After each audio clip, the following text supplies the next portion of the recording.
Thank you, Pedro. Thank you. Let me start by apologies from on behalf of Mr. Van Woerkom, my CEO. He actually had to be here, but had to stay in Paris for a very important voting on our international organization. So once, my apologies for the fact that he's not here. Let me go into the discussion with you, or discussion at least, the subject of eco-labeling. And let me first start with, well, this is the question.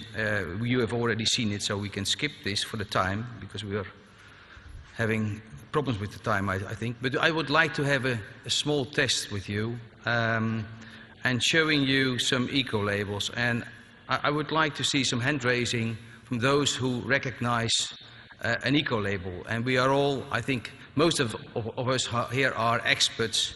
So show your expertise, and let's see what you recognize. Who knows this label? Can I see some hand raising? I think I see 2 hands.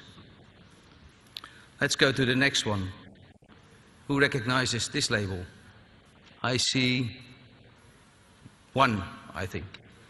2, sorry. And let's go to the third.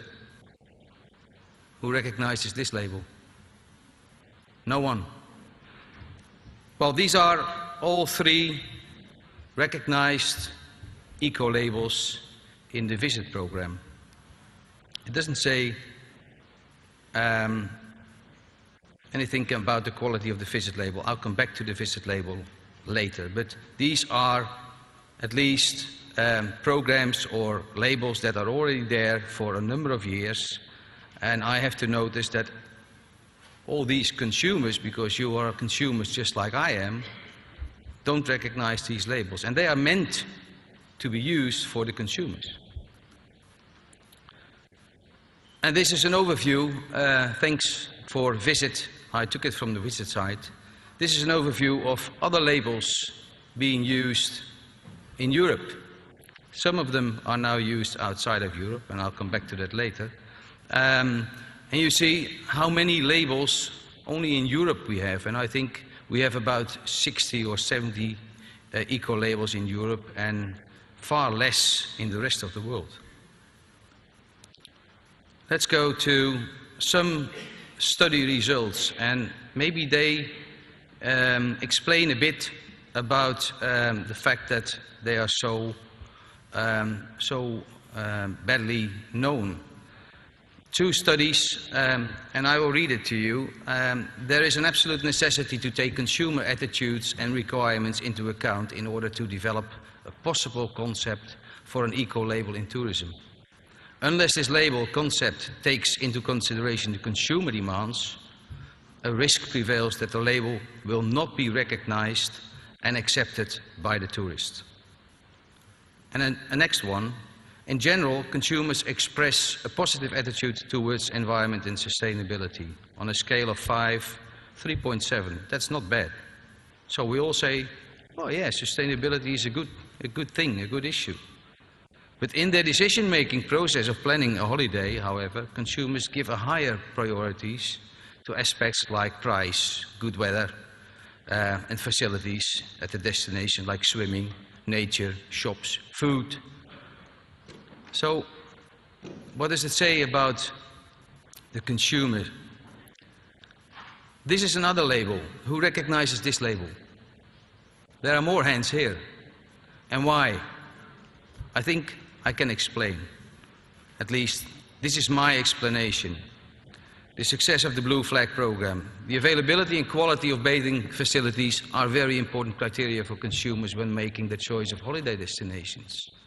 It's about health, it's about safety, 2 issues with high priorities. That's why you recognize it. And it already exists for some time. I must add to that.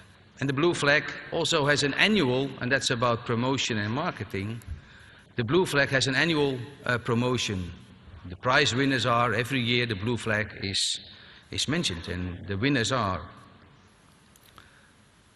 This is another label.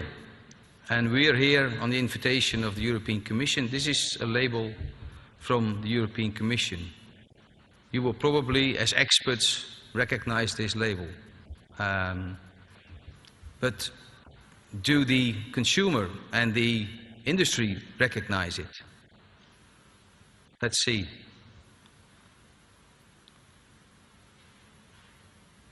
How many EU flowers, hotels, campsites and bungalow parks are there in Europe?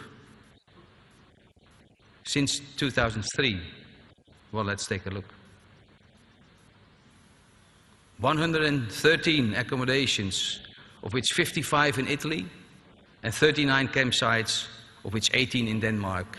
There must be 2 very active people, 1 in Italy and 1 in Denmark, I think, to work on this program. But it does say something about the effect and the industry accepting such a label, and the consumer. I don't think the average consumer will recognize, if we see this, oh, this must be a sustainable hotel or accommodation. I don't think so. So I have 3 points for discussion, and I hope that I am still in time, Pedro. Eco-equality labels often do not reflect consumer wishes. It is difficult for consumers to differentiate between good and bad labels. There are too many eco-labels and consumers get confused. And why not one European label for accommodation, like the Green Key, and one for water and water-related issues, like the Blue Flag? Thank you very much.